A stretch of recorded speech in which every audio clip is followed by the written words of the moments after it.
유사시에 어떤 비상계획을 수립해. 최근에 완료됐어. 이게 뭐냐 하면은 촛불이 진짜 두려운 거야.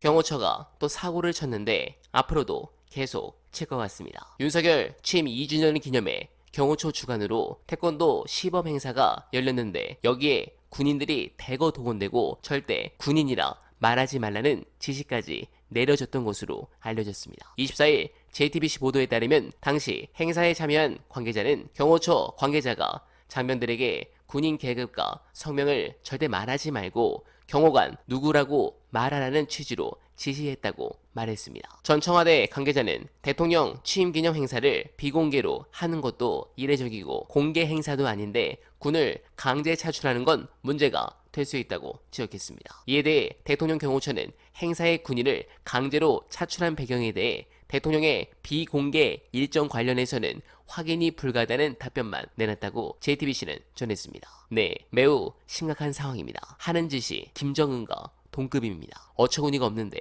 경호처 관련해서 사실 우리가 더 심각하게 봐야 할 지점은 따로 있습니다. 영상 보시고 이어가 보겠습니다. 지금 대통령실이 걱정이 점점 시민들 분위기가 정권에 대한 어떤 비판이 쏟아지고 지지율은 안 올라가고 네. 총선은 다가오고 이래서 경찰 조직 편제를 바꿨어. 굉장히 중요한 의미가 있는데 네. 어떻게 됐어요? 이제 수도권에 경찰 조직이 많잖아요. 네. 거기에 편제를 바꿔 예비대 같은 별도 조직, 별동대도 만들고 해가지고 이 사람들은 서울에서 용산으로 출동하면 5분 대기조처럼 용산으로 출동할 수 있는 그 기동 타격대 개념의 경찰 조직들로 시스템을 바꿔. 무슨 얘기냐? 용산에 와서 보니까 과거에 박근혜 대통령 청와대에 있을 때 탄핵당할 때 시위대는 네. 한쪽 면만 잘 막으면 뒤에는 산이기 때문에 어느 정도 경비가 가능했는데 네.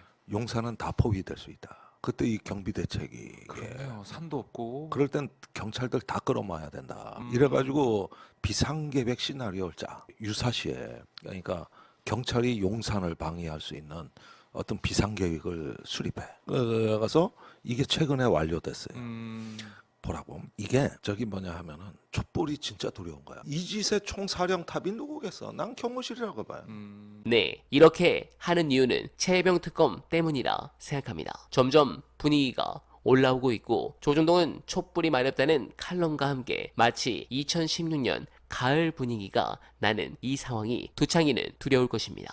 사실 이런 발언들을 보면 과거에는 언론이 나서 역풍 드립을 쳤습니다. 그런데 지금은 그러려니 하는 분위기로 보입니다. 변하지 않는 윤을 보며 민심은 이미 일말의 기대조차 접고 있다는 관측이 적지 않습니다. 당연합니다. 자신과 가족의 사익을 위해 공적 특권을 마구 휘두르는 대통령을 보며 국민 누구인들 국가 지도자의 자격을 묻지 않을 수 있겠습니까? 윤은 자신과 집권 세력만 지금 상황의 심각성을 모르거나 실은 알면서도 어떻게 되겠지 하는 생각으로 모른 채 하는 건 아닌지 합리적 의심이 듭니다. 그러나 정권의 종말은 피해갈 수 없습니다. 현재 나오는 보도처럼 해병대 수사 결과에 경로한 윤이 이종섭 당시 국방부 장관을 질책한 것이 사실이라면 직권남용 혐의를 벗어나기 어렵습니다. 나아가 이 정도 중대한 불법 행위는 탄핵 사유가 될 수 있습니다.